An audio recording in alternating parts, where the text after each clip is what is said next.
Assalamualaikum warahmatullahi wabarakatuh.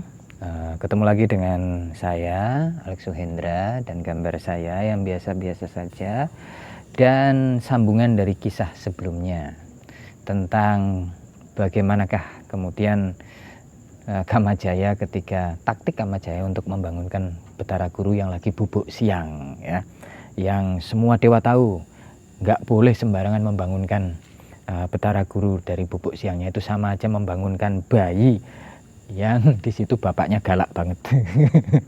Itu. Nah, sampai kemudian pergilah Kamajaya itu ke Gunung Mahameru.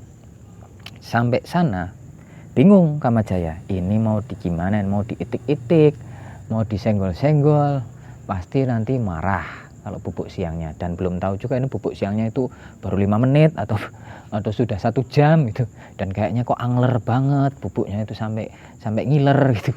Ini gimana banguninnya? Sampai siapa si namanya Kamajaya itu nyanyi di situ, membuat semacam kebisingan, bukan kebisingan ya, kegaduhan, tapi merdu jatuhnya. Wong dia nyanyi kok ya, nyanyinya juga nggak fales gitu. Kamajaya nyanyi lah, malah si Betara Guru itu hampir kayak dinina bubuk itu, jadi malah bubuknya itu tambah pulas. Kamajaya bingung, waduh ini gimana caranya bangunin Betara Guru. Sebentar, kata Kamajaya, aku tak nyeruput kopi dulu. Bentar ya pendengar, saya nyeruput kopi dulu ini mumpung kayaknya udah nggak panas. Monggo loh pendengar, kalau yang ingin ngopi juga disambi cemilannya juga, yang udut ya silahkan udut ya, didum sama teman-temannya di pos ronda. Nah baik, saya lanjutkan. Akhirnya Kamajaya punya akal begini, baik, saya ingin membangunkan Betara Guru ini harus fisiknya yang disenggol, tapi disenggolnya itu harus halus ya. Tangan saya mbok lembut ini kayaknya tetap kerasa kasar, nanti takut salah-salah. Dah gini aja deh, aku akan agak menjauh dari tempat tidurnya Betara Guru, agak jauh, dan kemudian aku akan lepaskan senjataku yang namanya cakra kembang. Ini kok kayak ini ya, kayak kayak tepung ya, cakra kembang atau apa ya. Oke, baik. Nah akhirnya tak sambil udut sama ngopi ya pendengar, maaf ya.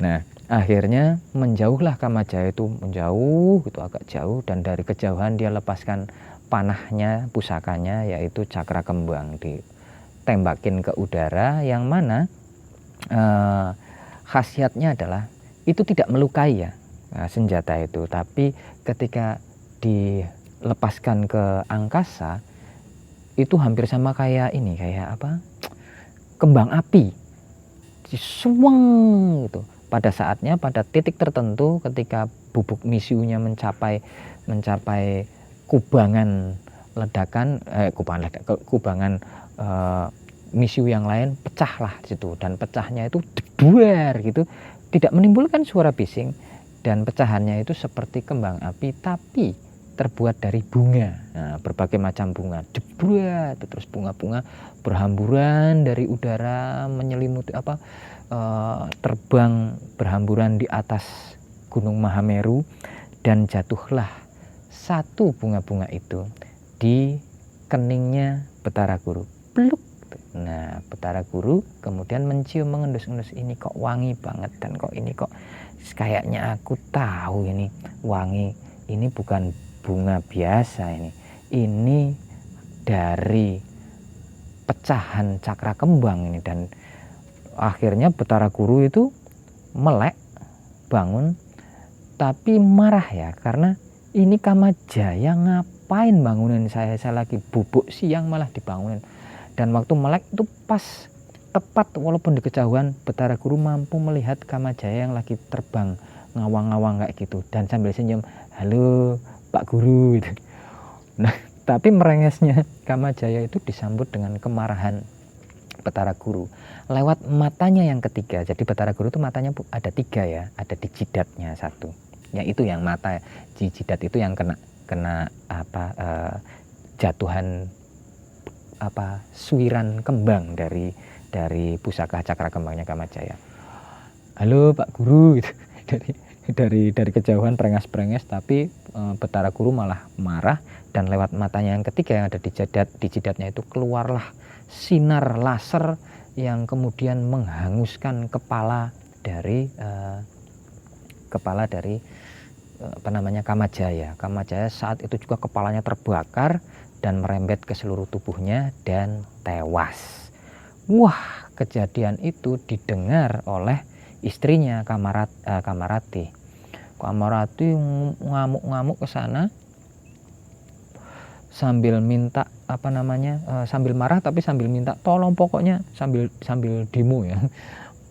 Anda sudah melakukan kesalahan, ini niatnya baik, Betara Guru niatnya baik membangunkan Anda karena dewa-dewa itu memohon pertolongan Anda, karena istana kedewatan itu sedang diporak-porandakan. Anda sebagai raja malah enak-enak bubuk siang di sini sama istri Anda, jadi ada istrinya di situ ya, lagi hamil tua, Dewi Uma di situ, lagi bubuk siang di situ. Maaf kalau sebelumnya belum saya sebutkan ya, tiba-tiba muncul ada Dewi Uma karena saya baru ingat di sini. Ada Dewi Uma, istrinya lagi bubuk siang juga di situ. Malah marah-marah itu Kamarati, Anda sudah melakukan kesalahan besar.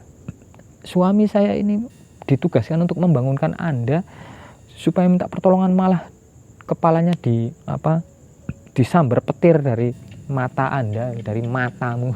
Kok malah saya misu-misu. Nah, saya pokoknya minta agar suami saya dihidupkan lagi.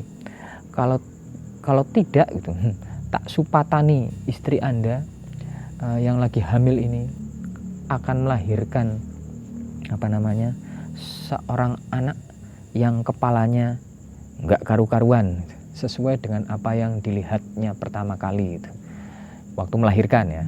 Wah, terus bingung, waduh kok Kamarati, mbok kamu jangan nyupatani saya gitu, jangan nyumpahin saya, enggak, pokoknya ini dihidupkan dulu, ntar dulu ini loh, kok malah istri saya kok malah lagi lahiran gitu, mau lahiran, saya ngurusin istri saya dulu ya itu, mau tak bawa ke bidan gitu, jangan ngurusin suami.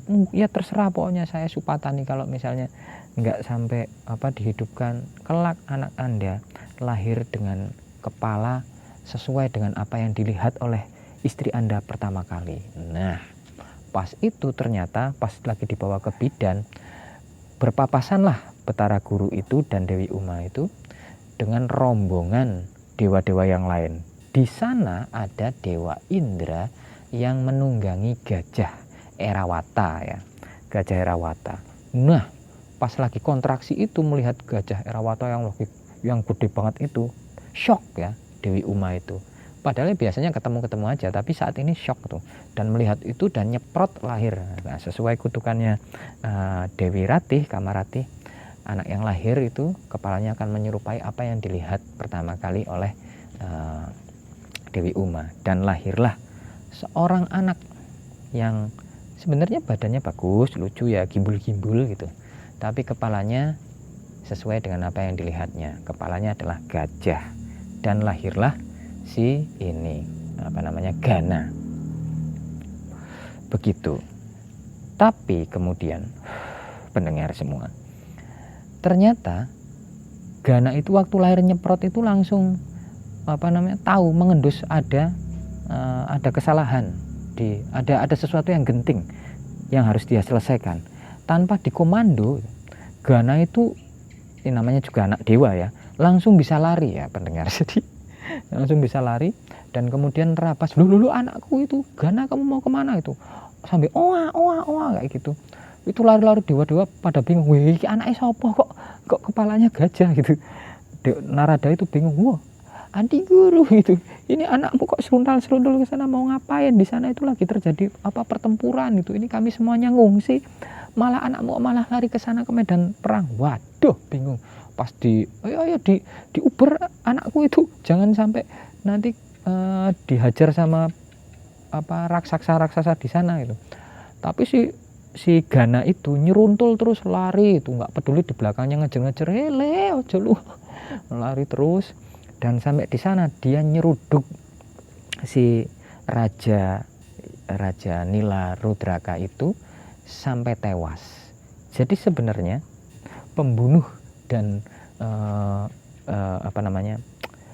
yang melenyapkan segala macam keruwedan di kedewatan waktu itu, yang mengalahkan Nila Rudraka adalah si Gana itu, yang baru nyeprot langsung lari dan nyeruduk Nila Rudraka hingga tewas. Nah, begitulah ceritanya. Oh ya maaf. Nah, ternyata ya setelah itu ya Kamajaya itu kemudian dihidupkan lagi oleh Betara Guru, dan mereka maaf-maafan juga ya. Itu terjadi kesalahpahaman ya, namanya juga dewa ya. Dewa itu kadang kadang salah juga. Nah, begitu pendengar semuanya. Maaf ya kalau cerita saya itu ya ruwet kayak gini. Kalau nggak ada Mbah Gitu tuh memang jadi nggak ada yang nanya-nanya, jadi saya tuh sering lupa. Kalau ada Mbah Gitu kan, Mbah Gitu sering nanya gitu, terus saya ingat sesuatu gitu. Kalau ini nggak ada Mbah Gitu ya udah jadinya cuma begini aja. Baik, pendengar, terima kasih banyak sudah mendengarkan. Terima kasih banyak yang sudah subscribe. Yang belum subscribe silahkan di subscribe. Berikutnya setelah wayang ini huruf G, F, G, H, H. Nah, saya akan cari H yang apalagi ya, wayang apalagi ya. Kita sudah muter di huruf H lagi. Terima kasih banyak. Mudah-mudahan Anda semua senantiasa diberikan kemudahan, dilancarkan rezekinya, dimudahkan segala urusannya, diberikan keselamatan dan kebahagiaan dunia dan akhirat. Maaf kalau misalnya ada kata-kata saya yang menyinggung, ada kata-kata saya yang menyakiti hati pendengar semuanya, ya saya minta maaf, saya tidak bermaksud demikian. Ya itu, sampai ketemu lagi di cerita berikutnya. Saya Alex Suhendra undur diri. Wassalamualaikum warahmatullahi wabarakatuh.